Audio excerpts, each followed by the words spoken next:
Assalamualaikum warahmatullahi wabarakatuh. Selamat pagi anak-anakku, calon peserta didik baru SMP Negeri 1 Limpong tahun pelajaran 2021-2022. Bagaimana kabar kalian hari ini? Masih semangat untuk mengikuti MPLS di hari terakhir Sabtu tanggal 17 Juli tahun 2021? Tentunya masih semangat ya.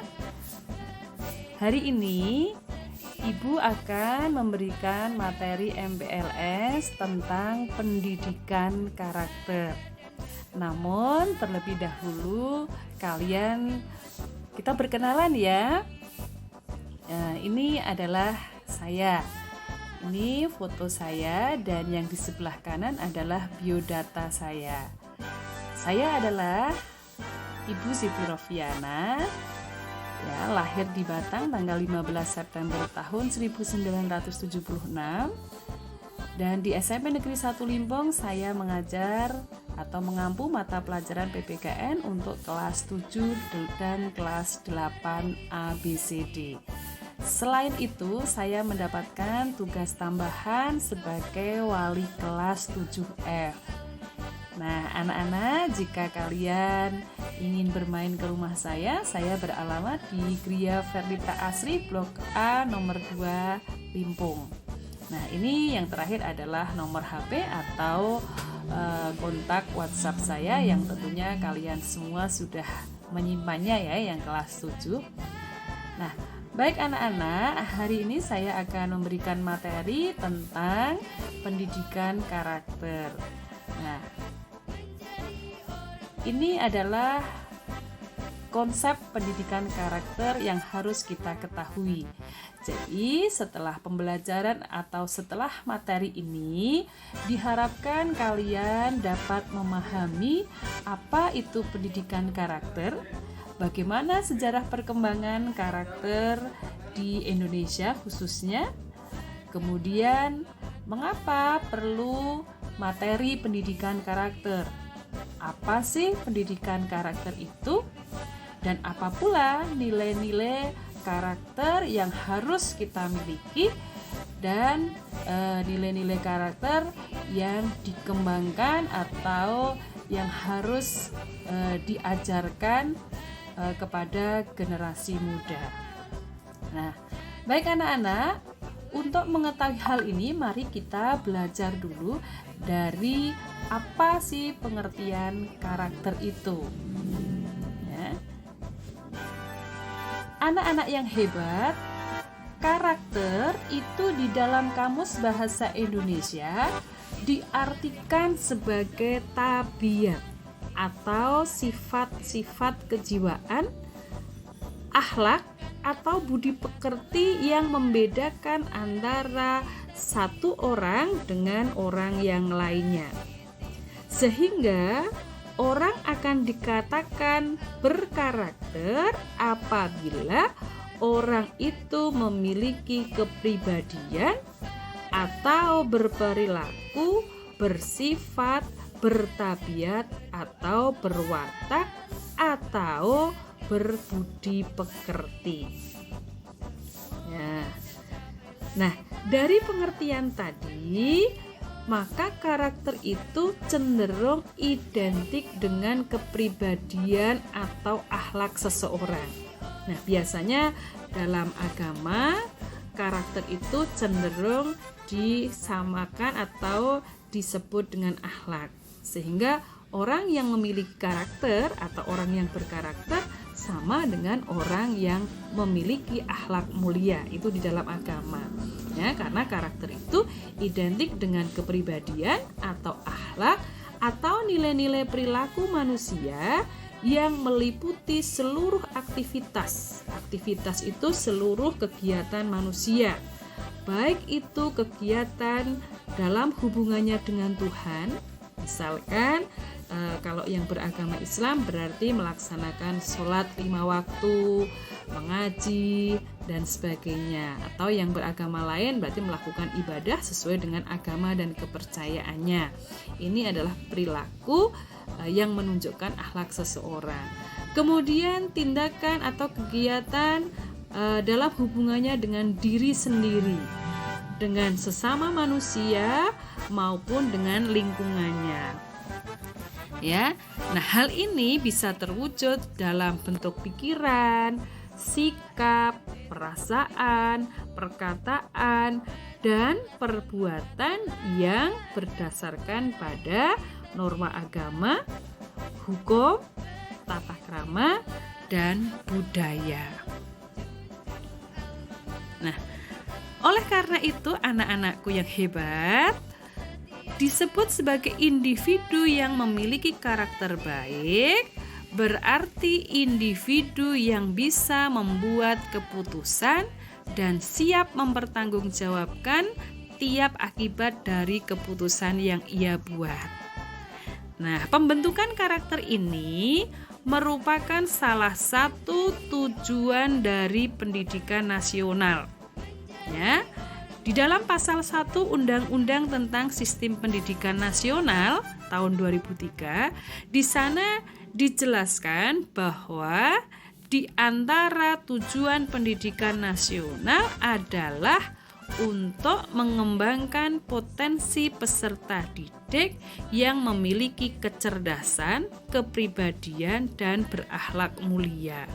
Jadi pendidikan itu ditujukan tidak hanya untuk membentuk orang itu menjadi orang yang cerdas, yang pandai, tidak ya, tapi juga pendidikan ditujukan supaya orang atau manusia itu memiliki kepribadian yang baik dan berakhlak mulia.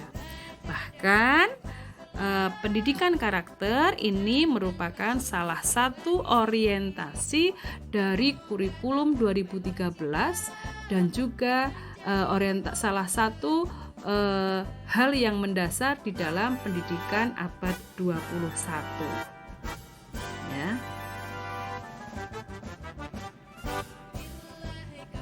Nah, anak-anak, sekarang bagaimana perkembangan karakter di Indonesia? Kapan dibentuknya, kapan berkembangnya? Nah, sekarang kalian lihat di slide berikut ini. Pembentukan karakter itu sebetulnya sudah dimulai sejak usia dini.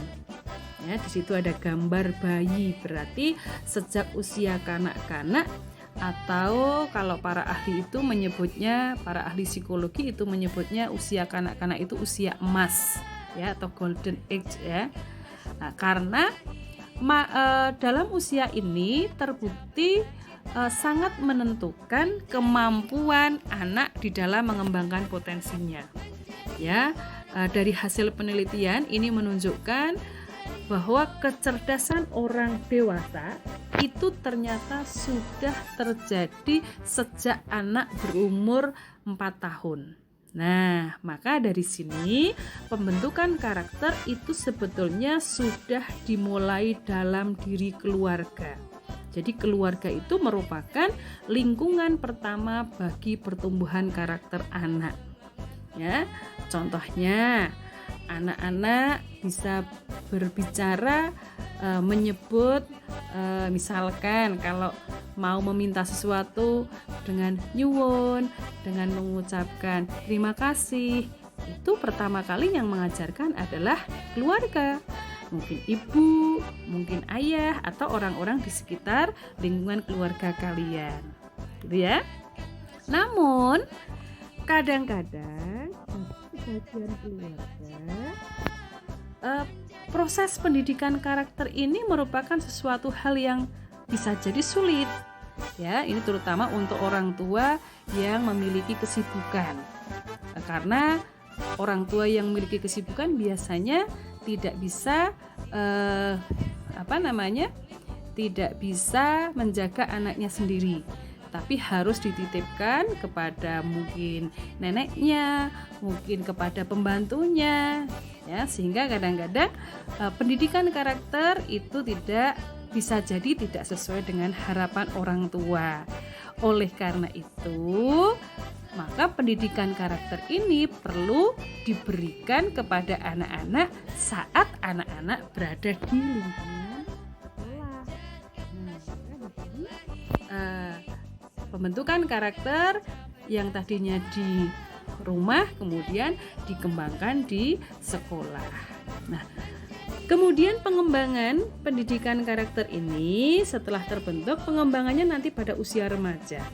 Ketika usia remaja ini anak-anak biasanya pendidikan karakternya bisa jadi baik, tapi bisa juga kadang-kadang berubah menjadi karakter yang negatif. Karena apa? Karena di usia remaja ini kita kadang-kadang mendapat pengaruh dari lingkungan di luar sekitar kita, yang mana lingkungan ini bisa jadi mempengaruhi perkembangan karakter menjadi karakter baik atau menjadi karakter yang tidak baik.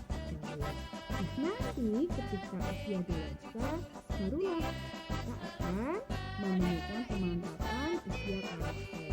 Bisa jadi orang yang tadinya ketika kanak-kanak atau ketika remaja karakternya tidak baik, tapi ketika dewasa berubah menjadi orang yang baik. Gitu ya. Nah, kemudian mengapa perlu materi pendidikan karakter? Kok kalian diajari tentang pendidikan karakter? Dan mengapa pendidikan karakter ini merupakan bagian yang penting yang harus diajarkan kepada peserta didik? Nah, untuk mengetahui hal ini, anak-anakku yang hebat, sekarang dilihat ini jawabannya. Penguatan pendidikan moral atau moral education atau pendidikan karakter, dalam bahasa Inggrisnya character education, dalam konteks sekarang ini sangat relevan untuk mengatasi krisis moral yang sedang melanda negara kita atau negara Indonesia. Jadi sekarang ini negara Indonesia sedang mengalami yang namanya krisis moral. Nah, pendidikan karakter itu adalah salah satu hal yang paling relevan untuk mengatasi krisis moral tersebut. Krisis moral itu apa sih? Nah, krisis moral itu adalah kondisi yang seperti ini, yang saat ini banyak sekali kita lihat, bahkan kita termasuk yang mengalami atau termasuk di dalamnya yang melakukan, yaitu meningkatnya pola pergaulan bebas di kalangan remaja, maraknya angka kekerasan anak-anak dan remaja. Ya, ada kasus pembulian, perkelahian antar pelajar dan sebagainya. Kejahatan terhadap teman, ini dengan teman sendiri, ya, kemudian pencurian, kenakalan remaja, kebiasaan menyontek, ya, pada saat pelajaran, pada saat ulangan, pada saat ujian, ya, kemudian penyalahgunaan obat-obat terlarang, pornografi, atau perusakan harta milik orang lain yang ini sudah menjadi masalah sosial yang sampai saat ini belum dapat diatasi secara tuntas. Ini yang namanya krisis moral. Nah, dari sini maka sangat perlu anak-anak sekalian sangat memerlukan yang namanya pendidikan karakter. Apalagi ini dari laporan Kementerian Pemuda dan Olahraga Indonesia, ini terdapat 10 masalah atau kemunduran pada generasi muda saat ini. Ini dari hasil survei Kemenpora RI. Yang pertama, masih maraknya tingkat kekerasan di kalangan pemuda. Ya, tadi sudah saya contohkan kenakalan contohnya tadi perkelahian antar pelajar, tawuran, ya, tawuran antar sekolah. Ini, ya. Kemudian yang kedua, adanya kecenderungan sikap ketidakjujuran yang semakin membudaya.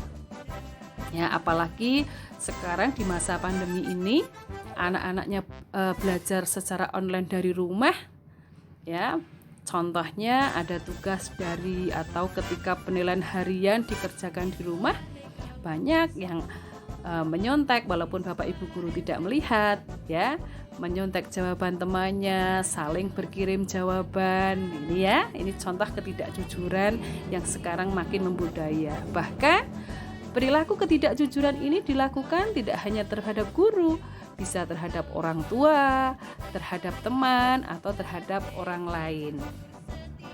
Kemudian berkembangnya rasa tidak hormat kepada orang tua, kepada guru, dan juga kepada pemimpin.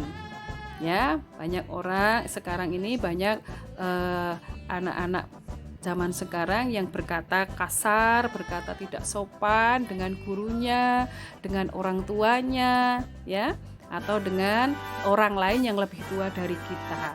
Ya, contohnya saya bisa coba kalian jawab dengan jujur. Siapa yang di rumah dengan orang tuanya itu berkomunikasinya dengan menggunakan basa krama?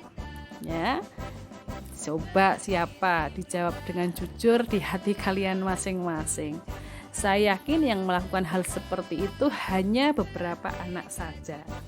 Ya, ini kadang-kadang dengan Bapak Ibu guru tidak hanya berbicara, kadang dengan cat saja menggunakan bahasa yang tidak sopan. Ya, berarti ini bagian berkembangnya rasa tidak hormat. Kemudian sikap rasa curiga dan kebencian satu sama lain. Ya, saling membenci, kemudian curiga, kemudian kita saling meneror ya dengan teman sendiri. Kemudian menggunakan bahasa Indonesia yang semakin memburuk. Banyak anak-anak sekarang yang menggunakan bahasa gaul, bahasa prokem yang sebetulnya ini bisa merusak bahasa Indonesia sebagai bahasa persatuan negara kita. Ya, saya contohkan. Pada hari pertama MPLS, hari pertama padahal, Ibu melihat anak-anak menuliskan chatting dengan bahasa-bahasa zaman sekarang, tetapi bahasa yang tidak baik dan tidak sopan. Saya tidak perlu memberikan contoh kalimatnya, tetapi yang kalian tuliskan itu bahasa-bahasa yang mestinya tidak digunakan dan akan memperburuk bahasa Indonesia. Kemudian berkembangnya perilaku menyimpang di kalangan pemuda. Ya, ada penggunaan narkoba, tidak hanya penggunaan, mungkin mengedarkan dan sebagainya. Kemudian aksi pornografi, porno aksi, ya, dan lain-lain. Kemudian kecenderungan anak-anak zaman sekarang yang mengadopsi itu meniru nilai-nilai budaya asing. Misalkan dalam model berpakaian, ya, dalam penampilan ini cenderung meniru gaya berpakaian dari budaya asing, misalkan tinde, misalkan bertato, kemudian memakai pakaian yang tidak sopan, gitu ya. Kemudian melemahnya idealisme, patriotisme, serta mengendapnya semangat kebangsaan. Jadi sikap nasionalisme, cinta tanah air anak-anak sekarang itu sudah mulai menurun. Misalkan anak-anak sekarang coba kalau disuruh menyanyikan lagu, misalkan disuruh menyanyikan lagu nasional atau lagu perjuangan dengan menyanyikan lagu barat atau lagu Korea, pasti kalian lebih menghafalkan lagu barat. Nah, kemudian kalau disuruh dalam bahasa sehari-hari, kalian seandainya disuruh menggunakan bahasa Jawa, bahasa Kromo, ya, ini akan lebih sulit bagi kalian. Ini berarti semangat kebangsaannya sudah mulai menurun. Meningkatnya sikap pragmatisme dan hedonisme. Hedonisme itu berarti sikap yang duniawi, yang foya-foya, hanya mengutamakan kepentingan dunia saja, tetapi melupakan kepentingan atau kehidupan nanti di akhirat. Ya, ini semakin meningkat, ya. Makin kaburnya pedoman yang berlaku dan sikap acuh tak acuh terhadap ajaran agama atau kepercayaan terhadap Tuhan Yang Maha Esa. Ini kadang-kadang anak zaman sekarang sholatnya tidak tepat waktu, bahkan ada yang tidak melaksanakan sholat 5 waktu, itu masih ada. Ya, yang tidak mau mengaji itu masih banyak. Nah, ini adalah bagian dari masalah atau kemunduran generasi muda saat ini. Nah, maka dengan kondisi seperti ini, anak-anak perlu yang namanya pendidikan karakter. Nah, apa sih pendidikan karakter itu? Anak-anakku yang hebat, pendidikan karakter itu adalah suatu sistem penanaman nilai-nilai karakter tertentu kepada peserta didik yang di dalamnya meliputi komponen pengetahuan. Jadi ada pengetahuan seperti tadi, kamu diberitahu tentang apa sih masalah yang terjadi sekarang, apa sih karakter yang tidak baik, yang tidak seharusnya dilakukan, gitu ya. Jadi ini berupa pengetahuan. Kemudian kesadaran atau kemauan. Nah, anak-anak harapannya nanti kalian setelah mengetahui karakter apa yang seharusnya dimiliki oleh kalian, maka mestinya kalian nanti harus sadar diri, kemudian bersikap, berperilaku yang baik tanpa harus dipaksa, ya, harus sukarela berdasarkan kemauan diri sendiri dan melaksanakan tindakan untuk melaksanakan nilai-nilai yang baik, ya. Kemudian nilai-nilai yang baik itu ya baik terhadap Tuhan Yang Maha Esa, terhadap diri sendiri, terhadap sesama, terhadap lingkungan maupun terhadap bangsa dan negara. Jadi ini yang dimaksud pendidikan karakter, ya. Pendidikan karakter itu penanaman nilai-nilai karakter yang baik, ya. Itu bisa berupa pengetahuan, kesadaran atau kemauan maupun tindakan. Nah, nilai-nilai pendidikan karakter yang baik yang harus dimiliki oleh generasi muda itu contohnya apa saja ya? Anak-anak, secara umum ada 18 nilai karakter yang dikembangkan dan harus dimiliki oleh generasi muda. Nih kalian lihat baik-baik, saya sudah menuliskan contoh sikap atau karakter yang baik yang harus kalian miliki. Ya, yang pertama adalah sikap religius. Ya, nanti saya terangkan. Kemudian sikap jujur, toleran. Bukan toteran ya, tertulisnya toleran. Yang betul toleran.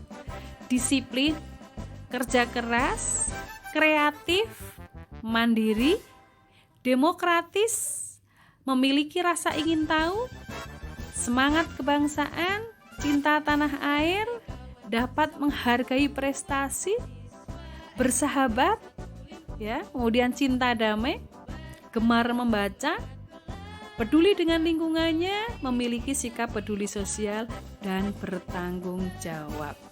Ini di antara nilai-nilai karakter yang harus kalian miliki. Ya, namun dari 18 nilai karakter ini, intinya ini yang menjadi penguatan pendidikan karakter yang harus kita kembangkan, ini intinya ada 5. Ya, yaitu sikap religius, nasionalis, mandiri, gotong royong, dan integritas. Nanti anak-anak di akhir materi Ibu akan memberikan tepuk PPK. PPK itu penguatan pendidikan karakter. Maksudnya apa? Biar kalian mudah mengingat karakter apa saja atau sikap apa saja yang harus dimiliki oleh generasi muda. Itu ya. Intinya ada 5 sikap dari 18 sikap tadi. Ya, karena masing 18 tadi diantaranya sudah terangkum dalam 5 sikap ini. Nanti saya berikan ada tepuk PPK begitu ya. Berarti tepuk PPK, tepuk yang pertama religius, tepuk yang kedua nasionalis, tepuk yang ketiga mandiri, yang keempat gotong royong, dan yang kelima integritas. Nah, anak-anakku yang hebat, sekarang Ibu akan menjelaskan satu persatu sikap religius itu apa ya?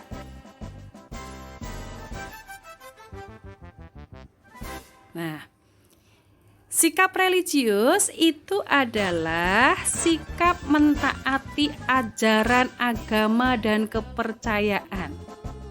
Ya, toleransi, tolong menolong, rukun, damai, menghormati perbedaan agama dan kepercayaan, menghormati persahabatan, serta membela dan melindungi yang lemah.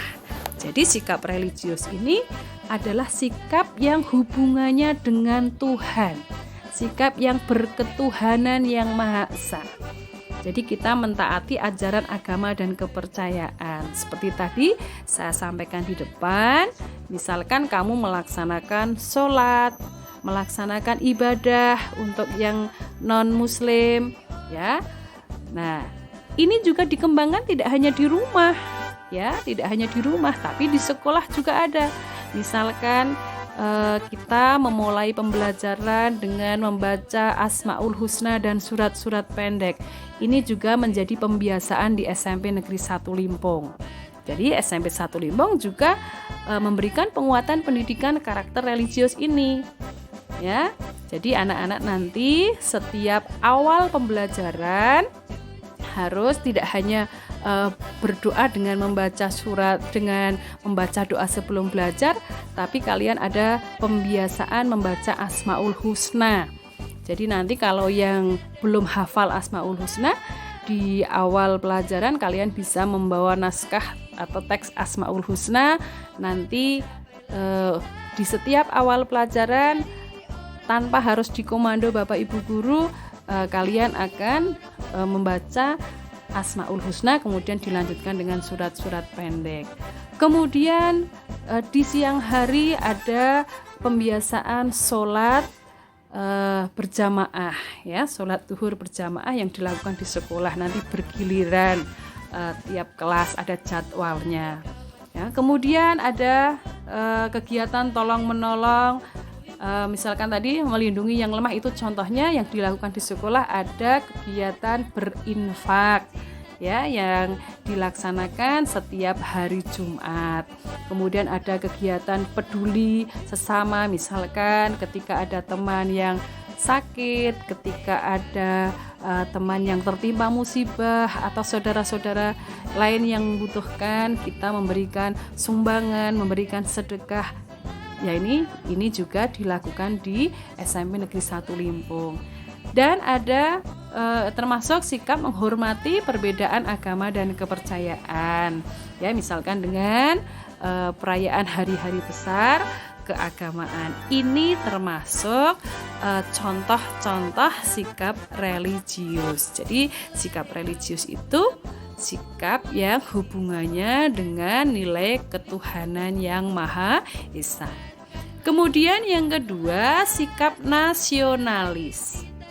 Sikap nasionalis itu apa? Sikap nasionalis itu adalah sikap yang mampu mengapresiasi, menjaga dan mengembangkan kekayaan budaya bangsa sendiri, ya, kebijaksanaan, keutamaan, tradisi, nilai-nilai, pola pikir, mentalitas, karya budaya, dan mampu mengapresiasi kekayaan budaya bangsa lain sehingga makin memperkuat jati diri. Jati diri itu identitas bangsa Indonesia. Nah, contohnya sikap nasionalis itu ya berprestasi, rela berkorban, mengutamakan kepentingan bangsa dan negara, sikap cinta tanah air, mengutamakan produk-produk Indonesia, taat hukum dan disiplin.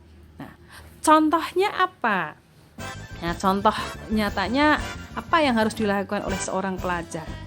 Misalnya, ya, kalian mengikuti upacara bendera di sekolah kalau rutin setiap hari Senin atau pada saat peringatan hari besar nasional, ya. Ini termasuk sikap nasionalis. Kemudian di SMP 1 Limpung ada pembiasaan mengawali pelajaran dengan menyanyikan lagu Indonesia Raya dan lagu wajib. Nah, ini berarti sikap nasionalis juga, ya. Ini bagian dari sikap nasionalis. Menggunakan komunikasi dengan bahasa Indonesia yang baik dan benar. Ini juga sikap nasionalis karena di sini berarti menunjukkan kita cinta terhadap tanah air, mengutamakan persatuan dan kesatuan, ya. Kemudian bisa melaksanakan Pancasila dalam kehidupan sehari-hari. Nah, anak-anak, Ibu ingatkan ya, Pancasila itu tidak hanya sekedar dihafalkan, ya, tapi juga kalian harus bisa mengamalkan. Mengamalkan itu berarti melaksanakan ajaran dari sila-sila Pancasila itu dalam kehidupan sehari-hari, ya. Tapi minimal kamu harus tahu dulu apa sih isinya Pancasila itu. Jangan sampai anak SMP kelas 7 tidak hafal, tidak tahu Pancasila. Ya, ini adalah bagian dari sikap nasionalis, cinta tanah air. Kemudian mengutamakan produk Indonesia. Ya, misalkan kalian di sekolah itu ada seragam batik. Nah, seragam batik ini bagian dari nasionalis. Karena kita mengutamakan produk-produk Indonesia, karena batik itu adalah pakaian khas dari negara Indonesia. Saat itu apa kalau di sekolah? Berarti kalian melaksanakan tata tertib, ya, yang ada di SMP 1 Limpung. Itu juga termasuk kalian berarti mengembangkan sikap nasionalis, ya. Selanjutnya mandiri. Mandiri bukan mandi sendiri, ya. Mandiri itu adalah sikap percaya pada kemampuan, percaya pada kekuatan dan bakat dalam diri sendiri. Jadi mandiri itu berarti tidak tergantung kepada orang lain. Profesional, kreatif, sehat, tahan banting, ya, semangat kerja, berani, tangguh dalam prinsip dan menjadi pembelajar sepanjang hayat. Nah, mandiri ini contohnya bagaimana? Contohnya ketika kalian mengerjakan soal penilaian harian atau mengerjakan tugas. Yang namanya mandiri itu ya kita percaya diri. Nah, kita percaya diri dikerjakan sendiri, tidak usah mengandalkan, tidak usah tergantung kepada temannya, tidak usah harus saya harus sama dengan temannya. Ya percaya diri. Ya salah tidak apa-apa, karena belajar itu harus ada salahnya dulu. Tidak, syukur-syukur kalau benar semua. Ya, ini namanya sikap mandiri. Ya. Jadi mandiri itu percaya pada kemampuan diri sendiri. Nah, kemudian kalian sudah SMP, sudah kelas 7. Mestinya segala sesuatu tidak tergantung dari orang tua. Sholat, yang namanya mandiri tidak harus nunggu perintah. Belajar pagi hari, ya, anak-anak tidak harus dibangunkan oleh orang tuanya. Sudah tahu pelajarannya jam 7.15, anak-anak sudah masuk mengikuti pembelajaran daring. Atau jam 6.45, 7 kurang 1/4, anak-anak harus absen. Tidak harus nunggu dibangunkan, kemudian diingatkan oleh orang tuanya. Ya, yang namanya mandiri ya kalian harus sudah tahu jadwalnya apa. Besok saya kegiatannya apa. Ini namanya mandiri. Ya. Masa SMP kelas 7 sudah 13 tahun semuanya masih harus diarahkan, diatur oleh orang tua. Ini sudah tidak semestinya. Jangan-jangan nanti mandi kalau tidak dimandikan, kemudian sarapan pagi kalau tidak disuapin orang tua, tidak sarapan. Ini namanya bukan perilaku mandiri. Yang namanya mandiri itu dikerjakan sendiri. Ya, percaya diri, semangat. Ya, ini namanya mandiri, profesional. Ya. Kemudian yang berikutnya adalah gotong royong. Ya. Sikap gotong royong itu adalah kemampuan bekerja sama, ya, satu dengan yang lainnya dalam rangka memperjuangkan kebaikan bersama bagi masyarakat luas, terutama bagi mereka yang sangat membutuhkan perhatian karena miskin, karena tersingkir atau terabaikan di dalam masyarakat. Kerjasama, solidaritas, terlibat dalam komunitas dan berorientasi pada kemaslahatan bersama. Jadi gotong royong itu artinya kerjasama. Namun kerjasama dalam hal yang baik. Ya, kerjasama itu tujuannya adalah untuk membuat segala sesuatu yang berat menjadi ringan. Itu namanya kerjasama, ya. Misalkan di sekolah kita melaksanakan kebersihan kelas, ada regu piket, berarti ini kita bekerja sama, ya. Bukan dalam hal yang negatif. Kalau kerjasama yang negatif, misalkan kamu mengerjakan ulangan harus nyontek temannya, ini bekerja sama dengan temannya. Kerjasama dalam hal yang positif. Belajar kelompok itu bagian kerjasama yang positif, ya. Diskusi kelompok ini boleh, ya, kalian bekerja kelompok, belajar kelompok boleh. Itu namanya kerjasama dalam hal yang positif, ya. Seperti tadi melaksanakan piket, kerja bakti di sekolah, ini dilakukan dengan prinsip gotong royong. Termasuk di rumah, kamu melaksanakan tugas di rumah, membantu orang tua, bekerja sama dengan orang tua, ini juga bagian dari sikap gotong royong. Yang terakhir adalah integritas. Integritas itu berarti sikap mampu menyelaraskan pemikiran, perkataan, dan perbuatan yang mempresentasikan perilaku bermoral yang kebenarannya dapat dipertanggungjawabkan secara rasional. Ya, keteladanan, sopan, jujur, cinta pada kebenaran, setia, komitmen moral, sportif, tanggung jawab, dan anti korupsi. Itu adalah sikap integritas. Jadi integritas itu intinya adalah tanggung jawab. Ya, tanggung jawab. Misalkan kalian mendapatkan tugas dari Bapak Ibu guru di rumah, ya dikerjakan dengan tanggung jawab, ya. Dikerjakan dengan penuh tanggung jawab. Kalau kamu tidak melaksanakan tugas-tugas dari Bapak Ibu guru, tidak mematuhi aturan, berarti kamu bukan pribadi yang memiliki karakter integritas. Ya, yang namanya integritas itu bertanggung jawab, ya. Misalkan kalian melakukan kesalahan, ya bertanggung jawab. Nah, anak-anak, ibu ingatkan, ada 3 hal ajaib yang harus dalam kehidupan kita, yang harus kita lakukan dari sekarang, ya mestinya dari kalian kecil, yaitu apa? Suka menolong, ya, tolong menolong, kemudian meminta maaf, ya, dan berterima kasih. Ini 3 hal yang 3 kata ajaib dalam kehidupan, ya. Jadi kalau ada sesuatu, kita harus minta maaf. Tidak ada salahnya kita minta maaf terlebih dahulu. Kemudian tolong menolong, ya. Kemudian yang terakhir adalah berterima kasih. Ya.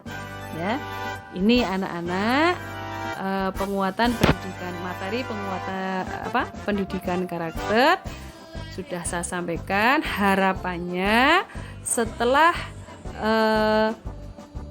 kalian mengetahui apa itu pendidikan karakter dan apa karakter-karakter baik yang harus kalian miliki, harapannya nanti kalian bisa mempraktekkan, menerapkan, ya, dalam kehidupan sehari-hari, baik itu di rumah, di sekolah, di masyarakat, dalam kehidupan berbangsa dan bernegara.